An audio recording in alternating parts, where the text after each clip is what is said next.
Title शहर का असली शेर, सिस्टम का स्वैग। एपिसोड 1, औकात, सिस्टम और करारा थप्पड़। सर्दियों की छुट्टियां अभी खत्म ही हुई थी। मौसम में हल्की ठंडक बाकी थी, लेकिन स्कूल का पहला दिन एक बास्केटबॉल मैच की गर्मी से दहशत में था। आर्यन जाम फैन मिनरल वाटर की 2 भारी खेट्स उठाए ऐसे हाँप रहा था जैसे कोई थका हारा मजदूर। धट तेरी की, उसने मन ही मन गाली दी। नए कैंपस की कैंटीन में पानी खत्म हो गया था तो उसे पुराने कैंपस तक दौड़ना पड़ा। आर्यन कोई कमजोर लड़का नहीं था। 5 फीट 9 इंच की हाइट थी। थोड़ा दुबला जरूर था, पर स्टैमिना तगड़ा था। असली मसला ये था कि पानी की क्रेट्स लोहे जैसी भारी थी। ऊपर से पुराने कैंपस से नए कैंपस तक का वो 200 मीटर लंबा फुट ओवर ब्रिज क्रॉस करना, और फिर मैच देख रहे जूनियर बच्चों की भीड़ को चीरते हुए निकलना। ये उसका तीसरा चक्कर था। लेकिन आर्यन को थकान महसूस नहीं हो रही थी, क्योंकि उसके ठीक बगल में क्लास 12 की नेशनल क्रश और टॉपर अनन्या येशवान खड़ी थी। अनन्या के काले बाल किसी झरने की तरह उसके कंधों पर गिर रहे थे। उसका मासूम चेहरा और गहरी आंखें किसी को भी अपना दीवाना बना दे। पूरे स्कूल में उसकी तीसरी रैंक आती थी, और सबको पता था कि वो आईआईटी निकलने वाली है। आर्यन की नजर अनन्या से हट ही नहीं रही थी। उसने सोचा, काश वक्त यही रुक जाए। तभी कोर्ट से एक बास्केटबॉल तेजी से आई और धप सीधा आर्यन के नाक पर लगी। अबे साले, किसने फेंका ये बॉल? आर्यन चिल्लाया। उसे महसूस हुआ कि उसकी नाक से खून की धार बहने लगी है, जो रुकने का नाम नहीं ले रही थी। आर्यन, तुम ठीक तो हो? अनन्या ने फिक्र से पूछा और तुरंत अपना रुमाल निकलकर उसे पकड़ाया। आर्यन की आंखें फाटी की फाटी रह गई। अनन्या की फिक्र देखकर उसका दिल बाग बाग हो गया। कसम से, आज मर भी गया तो गम नहीं। खुशी इतनी अचानक मिली है। जिसने भी ये बॉल मारी है, उसके खानदान का शुक्रिया। डिंग, सिस्टम एक्टिवेटेड। होस्ट आर्यन, उम्र 28, हाइट 175 सेंटीमीटर। एट्रीब्यूट्स शरीर 5, ताकत 5, दिमाग 2, रूह 5, फुर्ती 6। Newbie gift package delivered. 1000 spiritual points. Perspective skill x ray vision. Lucky bread +1। श्राप तबीज +1। बोन मैरो पोशन +1। क्या आप इसे इस्तेमाल करना चाहते हैं? आर्यन को समझ नहीं आया कि ये अजीब सी आवाज कहाँ से आ रही है, पर एक्साइटमेंट में उसने बोल दिया, हाँ। सफलतापूर्वक इस्तेमाल। पर्सपेक्टिव स्किल मिली।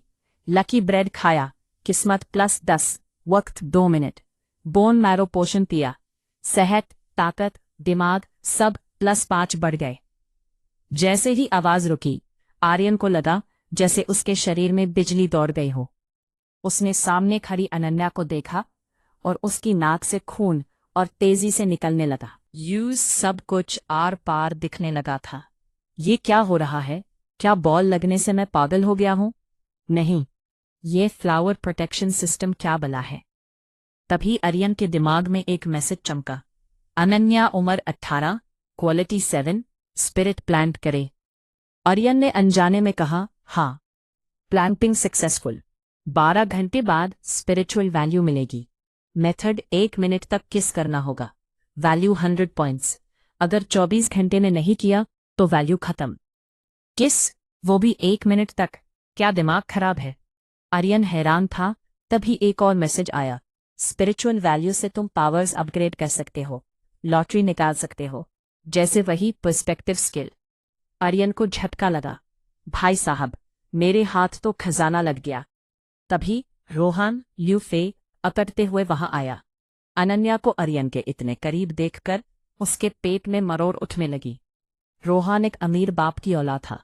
उसने आर्यन को घूरा और दूर से अपनी नई गर्लफ्रेंड रिया वांगजिंग को इशारा किया। आर्यन, रिया चलकर वहां आई। आर्यन होश में आया और रिया को देखा, पर अगले ही पल उसकी आंखें फटी की फटी रह गईं। पर्सपेक्टिव स्किल की वजह से यूज रिया की रियलिटी दिख गई। तेरी तो ये सब पैडिंग का कमाल है। मुझे तो कभी पता ही नहीं चला। हमारा ब्रेकअप, आज से सब खत्म, रिया ने ठंडे दिमाग से कहा। क्या? आर्यन थोड़ा स्लो था। है क्या लगा रखा है? ये जैकेट देखी है? 4000 की है।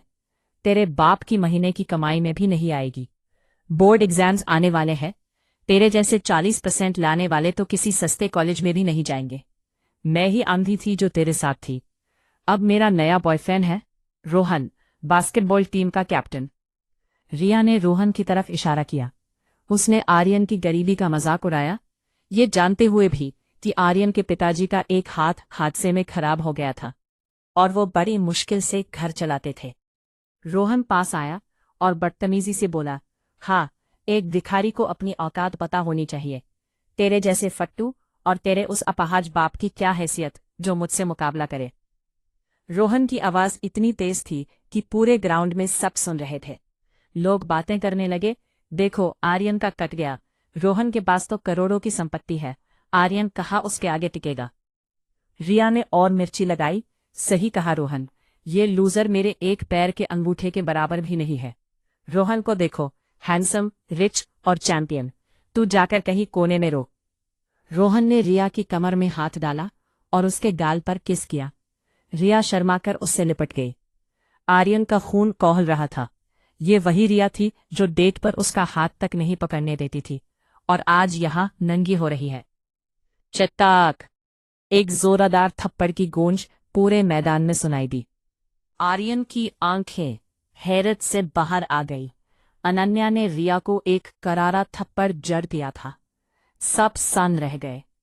स्कूल की सबसे शांत और गॉडेस लड़की ने हाथ उठाया था। तुम्हारी हिम्मत कैसे हुई मुझे मारने की? रिया अपना गाल पकड़कर रोती हुई बोली, बदतमीज, किसी की गरीबी का मजाक मत उड़ाओ। अनन्या ने ठंडी और कड़क आवाज में कहा। फिर वो आर्यन की तरफ मुड़ी और पूरे स्कूल के सामने बोली, आर्यन, अगर तुमने बोर्ड एग्जाम्स में 90% से ऊपर स्कोर किया तो मैं तुम्हारी गर्लफ्रेंड बनूंगी।